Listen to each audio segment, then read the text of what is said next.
Hi everyone. In this video, I'm interviewing Jia Wei Cao, a career coach at Stony Brook University's Career Center. Today, we're talking about how you can land a job interview.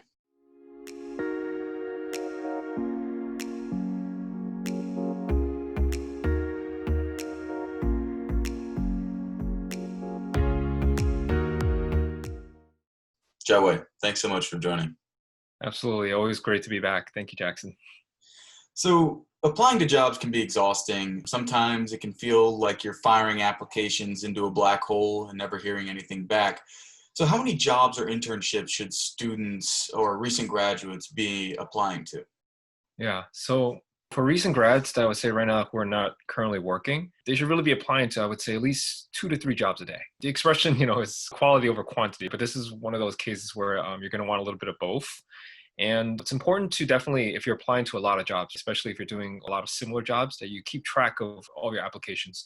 I'm old school, so I have like a journal. When I was applying for jobs, I would just basically write everything down. But I see more and more students nowadays keeping a spreadsheet where they keep track of all the jobs they applied to, when they applied to it, the specific title at each company, as well as contact information for the recruiter for each position that they apply to, if that's available. For students who are currently seeking internships, and again, that means if you're not graduating right now, the mindset should pretty much be the same, except you're in school, so there are other obligations you have to commit to as well.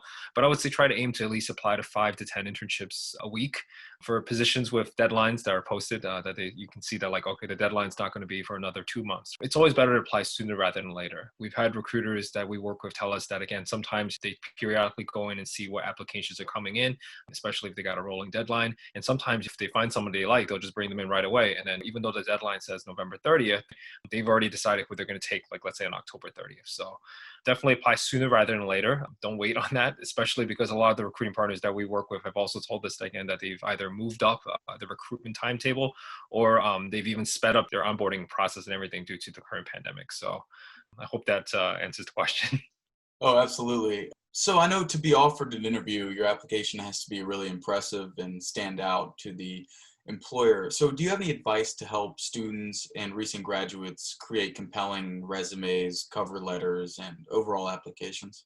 Yeah. So students have all probably heard this time and time again at this point, but in order to like put forth a quality application, you really need to put in 100%, even 120% maybe, right, on the research for the organization or the company that you're applying to. You really need to make sure that your resume and your cover letter speaks to the recruiter or whoever's reviewing your application in a way that it really showcases your ability to be able to come in and do the job that's listed in the job requirements. You want to aim to bridge that gap. So think what they're seeking in terms of a candidate and what you can offer. I always say treat this like sales. At one point in my career, I was in sales for a little bit. So the analogy is that they're currently looking for somebody right now who could come in to solve a problem or do something for them. And they're going to be looking in the market for the best candidate who can come and do the best job. And the challenge for you is to find a way to market yourself in a way that, again, differentiates you from your competitors, in this case, other applicants, to, again, make sure that they're confident when they pick you that you're going to come in and do the job for them. You'll find that this is going to be a lot easier, right? Especially if you are targeting jobs that you're more qualified for. You want to apply for a lot of jobs, but if again you're looking at it as like I'm just applying for jobs right now to meet a quota. Jia Wei said I had to apply to 20 jobs this week, so I'm just going to apply to the first 20 jobs I find. You're doing yourself a real disservice if you're doing that. You want to look for jobs right now that, again, strategically, to identify jobs that you know you're going to more likely hear back from. If they list 5 things and these are the things you absolutely have to have in order to be eligible to apply for this position, you want to make sure you hit all those things. And if it's more rolling, right, you want to try to hit at least, I would say, 80% of everything. That way, you're more likely to hear back. And then it also gives you an ego boost when you hear back from more people, as opposed to you apply to 20 random jobs where, again, they're real shot in the dark. And then you don't hear back from any of them and you feel discouraged. So you want to identify things that you've had experience with. And the easiest way to do that, again, is to focus on the skills. At the end of the day, skills are tangible, especially if we're applying for more technical roles.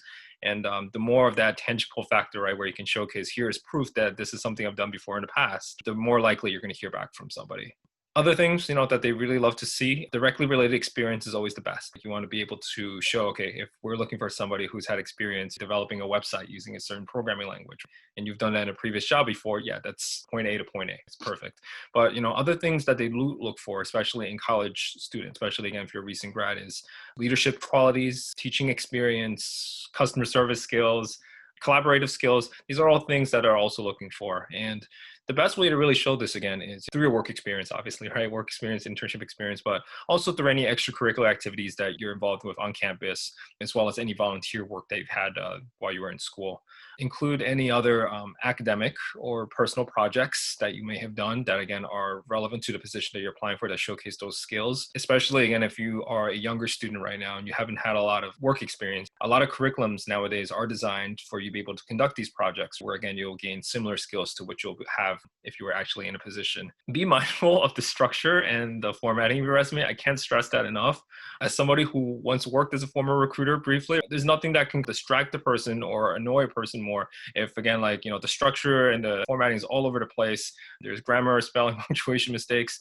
It just shows that, again, if you really kind of make sure all that is perfect, that you have really good attention to detail, and that is something that is going to, again, help you out. If your resume looks not appealing when the person picks it up, whether unconsciously or consciously, right, they're going to be having that in the back of their mind, and you don't want anything like that to distract them from the things you're trying to showcase on your resume. So stick with basic formatting. Don't do anything crazy. Use standard fonts. I'm a big fan of Times New Roman, but other fonts acceptable, let's say Calibri, Arial, what's the other one, Helvetica. Just use simple page breaks or lines that you can insert to divide up the sections. There's absolutely no need for pictures or graphics. Well, yeah, as long as you're applying for a position within the United States. I know other countries have other formats, but stick with, again, just text on your resume. Like pictures and other forms of graphics can actually mess up the formatting of your resume if the organization that you're applying to is actually putting it through, like, let's say, an applicant tracking system or some sort of CRM program. So, yeah. Great. So you just kind of spoke to mistakes to avoid on your resume. Do you have any mistakes that students should probably avoid while writing cover letters? Okay. You want to avoid that life story. On a cover letter, you should really be keeping this brief. You don't want this to be a personal statement. This is not a personal essay.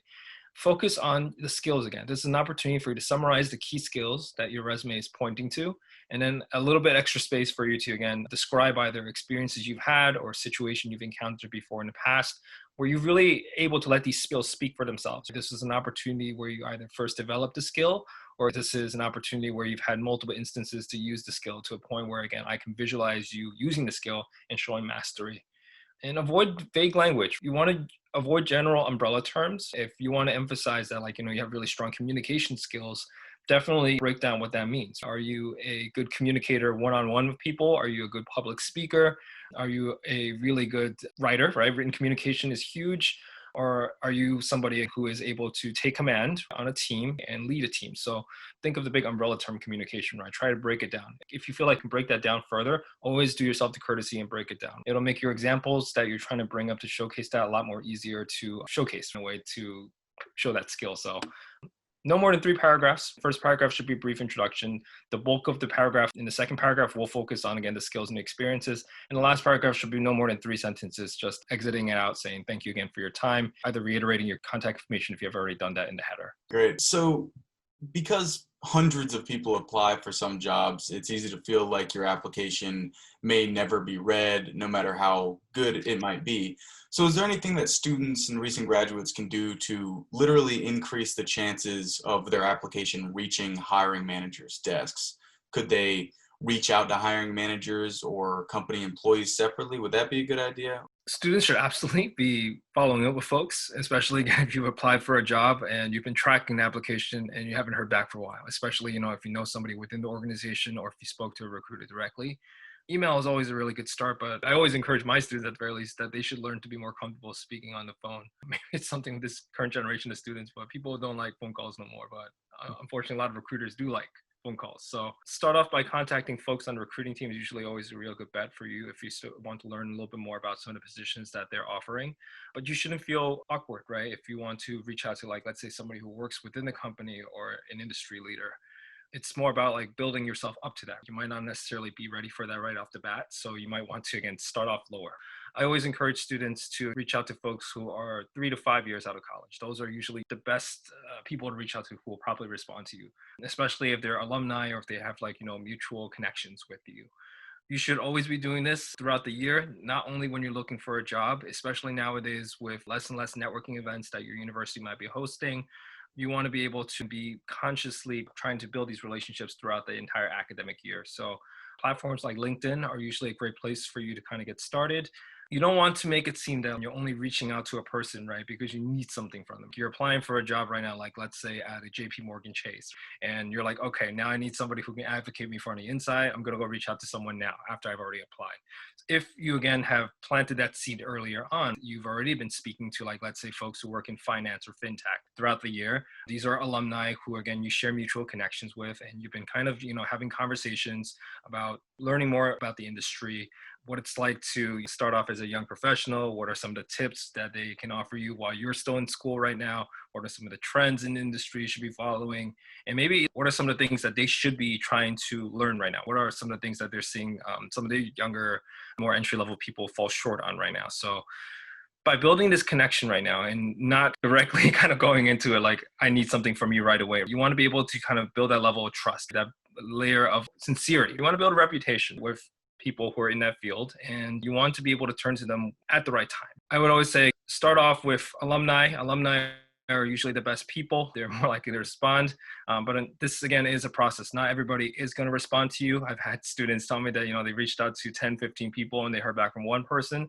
But that's just the way it is. That one connection that you do follow up with, if you're able to maintain that long enough, whether you meet them in your junior year or in your senior year, this pretty much supplements in-person networking events that we would have had not for the pandemic this year. But it's absolutely important to have these connections, because more and more often than not, right, a lot of currently open positions out there will be filled with people who can have somebody on the inside advocate for them. And some students have come to me and said, like, it feels like that's cheating. It feels like that's me trying to get ahead of other people. But it's really not. It's, again, just what the current job market is like. And if we think about that sales model, if you have somebody right now who and they're advocating for somebody, right, you're more likely to trust that brand as opposed to go out and try a brand you've never had before. So definitely reach out to people right now. It doesn't hurt. The worst thing that can happen to you is you reach out to somebody, they either completely ghost you or just tell you, like, no, I can't help you right now, I don't have time. So it's good for you to kind of get in this habit right now, because, again, as you step into your first position right out of college, especially nowadays with less and less interactions with people directly, some jobs are fully remote. It's absolutely important for you to be able to learn how to get these networking skills now while you're still in school. So when you start, it'll be a little bit more natural to you. Absolutely. Well, thanks again, Jia Wei, for joining us today. Absolutely. Hope this helped, and have a great day, everyone. Absolutely. If you like this video, please give it a thumbs up. And for more interviews like this, please subscribe. Have a great day, everyone.